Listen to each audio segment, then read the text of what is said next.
во останатите градови во надлежност на општините. Добро, имавте и координативен состанок Така е. и со градот Скопје, и со Тетово, Така и со е, и Куманово. се договоривме првично следно. каде што. Во рамки на градот Скопје.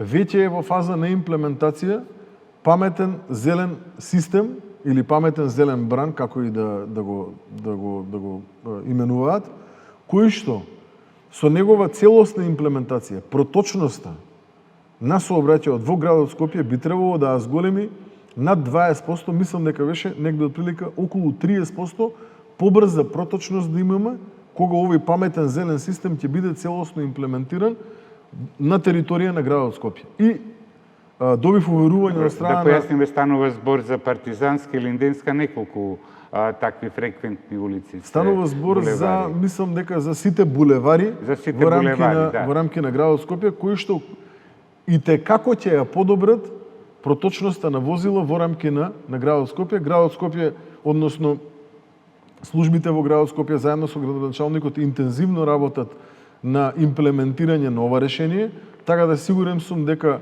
за брзо време ќе имаме подобрување од аспект на проточност на возила во градот Скопје. Се надевам дека и сите останати општини ќе го следат примерот на градот Скопје и ќе воведат таков еден паметен зелен зелен бран, зелен значи систем. дека тајмери секундарници не се планира во Скопје да се постават. Согласно информациите кои што ги добив од нив, тајмерите во минатото колку што имале позитивни резултати, толку имале и негативни резултати, ако не и повеќе биле негативни од колку што биле позитивни.